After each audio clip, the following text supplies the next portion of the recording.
Okay, let's just jump right into it. In the world of coding, a huge new battle is heating up, and it's a big deal.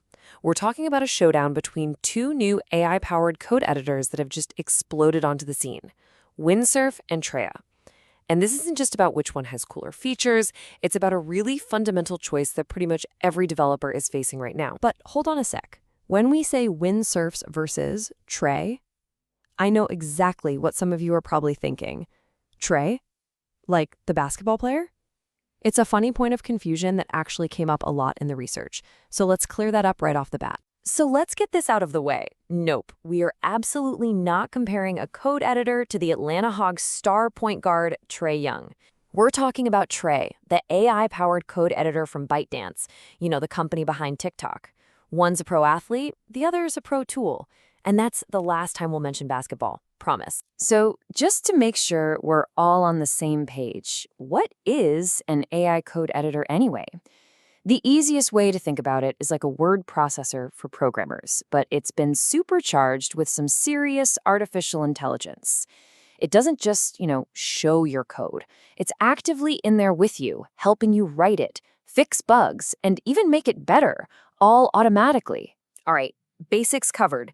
Now let's get to know our contenders. And this is way more than just two products going head-to-head. What we're really looking at are two completely different philosophies about how AI is going to shape the future of how we write software. First up, we've got Windsurf. It launched in late 2024, and it's really positioned itself as the polished, professional-grade choice. It's built to be what people are calling an agentic IDE. What does that even mean? Well, it means it's not just a passive tool sitting there. It's designed to act like an intelligent partner that can actually understand what you're trying to do and work with you. One developer put it perfectly in a review. They said using Windsurf is like comparing an Apple product to a Microsoft one. And that really hits the nail on the head. The whole idea behind Windsurf is this refined, super intuitive user experience. It's all powered by its standout feature, Cascade, which gives it this deep understanding of your entire project, letting it make these really smart edits across multiple files all by itself. And then there's the challenger, TRAE. Launched by ByteDance in early 2025, it stormed the market with a totally different game plan. Just cause a little chaos. It was designed from the ground up to make a huge splash and just gobble up as much of the market as it could as fast as possible. So how's it planning to do that? Simple. By giving away the keys to the kingdom. We're talking completely free access to an arsenal of the world's most advanced AI models. GPT-4o, Claude 3.7 Sonnet, Gemini 2.5 Pro. These are incredibly powerful, expensive models that other companies charge you a pretty penny for. TRAE just gives them to you. And that is its killer feature. Full stop. Okay, so we've got the polished pros squaring off against the free disruptor. Let's put them head-to-head and really dig into how they stack up on the core features and, how they actually perform. At a glance, they both look pretty capable, right? But the devil, as always, is in the details. Windsurf's Cascade agent gives it a really clear advantage when it's dealing with big, complex projects. And while TRAE's builder mode is solid, Windsurf just feels more seamless.